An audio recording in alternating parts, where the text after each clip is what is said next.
Emel foi levada para a prisão logo depois de alegar ter tirado a vida do seu marido em legítima defesa. Mas depois de presa, a polícia descobre que a Emel já tinha feito algo parecido no passado.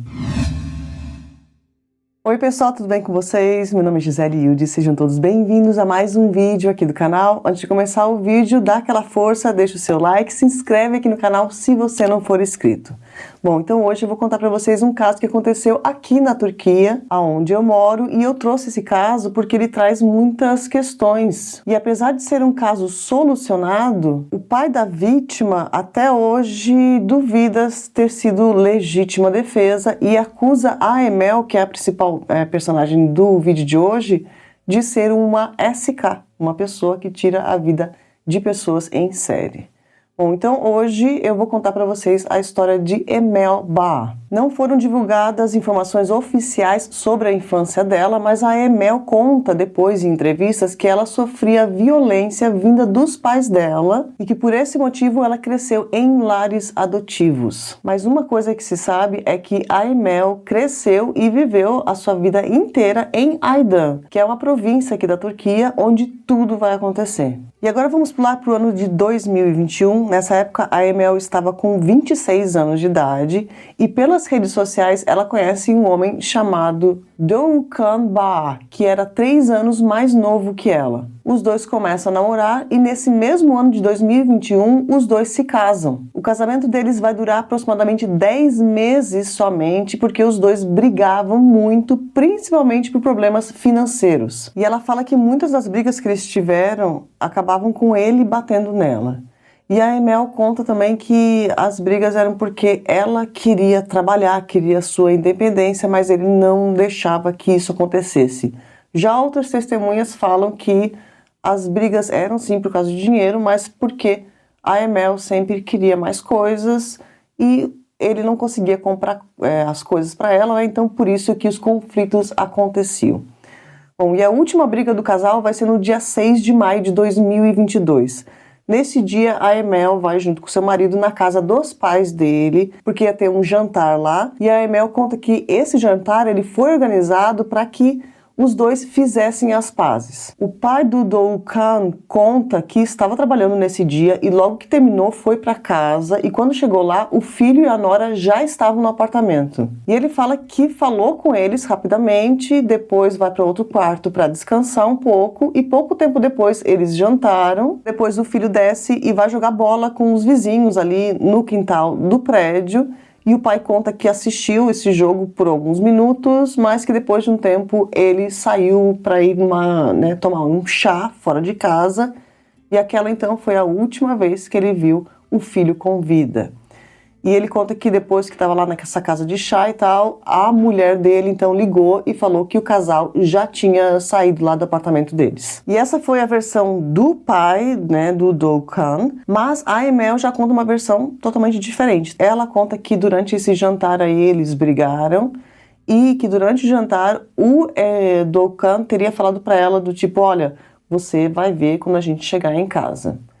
E ela conta então que depois do jantar eles foram pegar um transporte público para voltar para casa. E durante esse percurso, o Doğukan teria então chutado no pé dela. E depois, quando eles estavam dentro desse micro-ônibus aí que eles pegaram para voltar para casa, também a briga ali, né? Eles estavam gritando muito dentro do micro-ônibus. E aquilo estava tão acalorado, aquela briga entre os dois, que o motorista do micro-ônibus chegou a parar esse ônibus e mandou o Doğukan sair. E realmente, tá, esse motorista aí, ele vai confirmar que os dois estavam brigando, sim, que estavam gritando ali muito alto, né, por isso que ele mandou o cara sair, mas ele não confirmou a agressão porque ele estava dirigindo e ele não conseguiria ver. Bom, a Emel então conta que depois ela continuou a viagem sozinha e naquele percurso, antes mesmo de chegar em casa, o Doğukan chegou a ligar para ela e pediu desculpas e por isso que ela voltou para casa.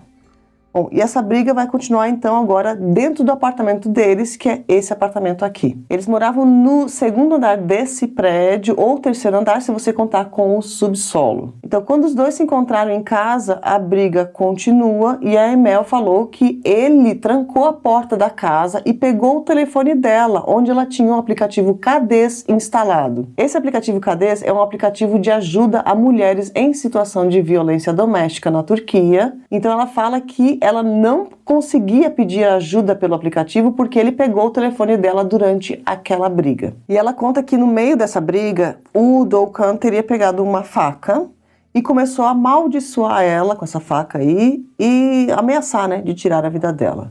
Só que teve um momento que ele coloca a faca em cima da mesa. Agora, uma coisa importante falar aqui, tá, que vai existir uma briga aí por essa faca, né, para pegar aquilo ali de volta. E a Emel conta que essa briga pela faca demorou aproximadamente 20 minutos. Bom, então ela fala que depois que ele colocou ele na mesa, ela pega esse utensílio então e tenta jogar, parece que pela janela, tenta jogar fora. E ela fala que daí nesse momento que ela tentou jogar fora, ele vai para cima dela e vai tentar pegar, né, esse utensílio de volta. E é aqui que demora os 20 minutos, que ela fala que fica ali tentando, né, segurar, e ele tentando segurar de volta, e eles ali, né, brigando ali fisicamente. E ela conta que no meio dessa história toda, então ela percebeu que o Doğukan estava sangrando. E então, depois de algum tempo ali, ele cai no chão. Assim que ele cai no chão, ela pega, tá ainda com esse utensílio na mão, e ela pega e calça os seus sapatos que estavam ali perto da porta, que eu acredito que deve ter sido só um chinelinho que ela tinha ali e tal, e ela desce as escadas do prédio. E ela vai pedir ajuda para os vizinhos, mas antes mesmo de pedir ajuda para os vizinhos, ela pega esse utensílio e ela joga num buraco que tinha ali no subsolo do prédio, né, naquele apartamento, né, ou depósito que tem ali para baixo. E ela conta que ela só jogou esse utensílio antes de pedir ajuda porque ela pensou, se alguém me ver com isso aqui na mão, os vizinhos vão ficar com medo de mim ou vão ficar nervosos e não vão me ajudar. Então, por isso que ela teria se livrado ali, né, da arma. E então ela conta que depois disso ela começou realmente a gritar, né, por ajuda, ajuda, ajuda, aquela coisa toda.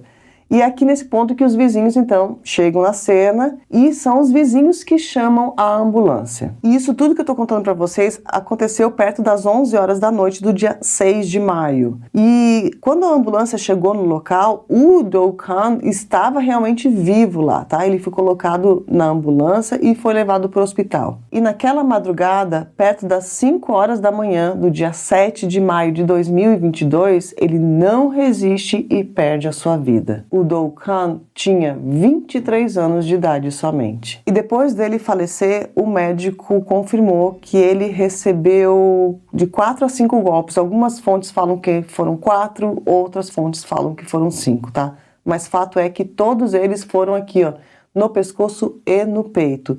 E 2 deles foram fatais. Já a Emel não tinha nenhuma perfuração no corpo. Bom, a polícia levou a Emel para a delegacia e depois dela dar o seu depoimento, ela fala aonde estava a faca. A polícia consegue recuperar então a arma do crime e mesmo alegando legítima defesa, a polícia decide não libertar a Emel, porque ela tinha cometido um crime 5 anos antes com o mesmo método usado. E a Emel então vai ficar presa até o dia do julgamento. E agora que vem um plot twist dessa história aqui, tá? Então agora eu vou explicar para vocês o que ela fez no passado, né? Qual foi esse primeiro crime que ela cometeu e por que ela estava nas ruas também, né? Ali liberta, pronta para cometer o segundo crime. E uma coisa que eu não consegui encontrar em nenhuma fonte aqui, tá? Ninguém explica essa parte do caso, mas eu acredito que pelo depoimento ali dos familiares, eu acredito que nem o Doğukan e nem os familiares dele sabiam desse passado da Emel. Bom, em 2017, a Emel estava com 22 anos de idade e ela estava morando nessa mesma província, tá? Nesse mesmo local ali, muito perto, na verdade, da onde tudo vai acontecer, da onde o segundo crime vai acontecer. E nessa época ela estava trabalhando em um bar e ela estava namorando com o dono do bar, um homem que se chama Tolga Arslan e que era 5 anos mais velho que ela. E perto das 2h30 da manhã do dia 16 de abril de 2017, 2017, os dois começaram a discutir ali, na frente de diversas testemunhas que estavam naquele bar também, tá? Entre eles estavam muitos clientes que estavam ali, né? E no meio da discussão, a Emel foi na cozinha e pegou uma faca. E ela atacou realmente o Tolga com essa faca. Ela atacou ele pelas costas e no braço dele também. As pessoas que estavam no bar seguraram ela e chamaram a ambulância e eu consegui encontrar somente essa foto da cena. É uma foto de péssima qualidade porque esse caso não foi muito divulgado na época e poucos jornais locais cobriram essa matéria. Bom, a ambulância chega e tenta levar o Tolga para o hospital, mas ele perde a vida antes mesmo de chegar lá.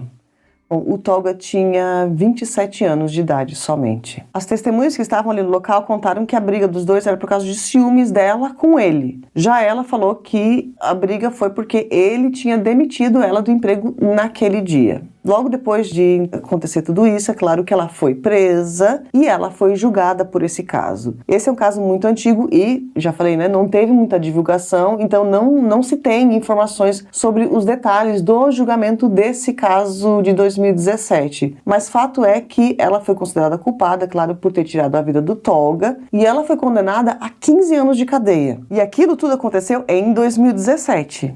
3 anos depois, em 2020, nós tivemos o quê? A pandemia. Vocês lembram? Bom, então, em abril de 2020, o governo daqui e governos de outros países também, né, não nessa mesma época, mas fizeram a mesma coisa, que foi o quê? Eles decidiram libertar muitos presos e deixar eles livres nas ruas em condicional, porque estava muito perigoso para eles ficarem na cadeia também. E essa libertação aí dos presos, né, temporariamente, aconteceu em grupos, e a Emel acabou recebendo esse direito de ser libertada também, então ela vai ser libertada em 2021. Isso foi depois de 3 anos que ela estava presa somente, e depois disso, então, logo depois, lembra? Ela conhece o Dokan pelas redes sociais, namora rapidamente, casa com ele e 10 meses depois ela comete o segundo crime. Agora, o curioso o triste, né, dessa história também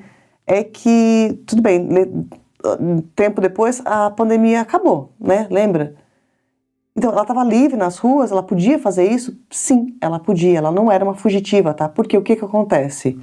A Turquia, depois de libertar os presos, então, em condicional, eles começaram a colocar, né, todo mundo na cadeia novamente em grupos.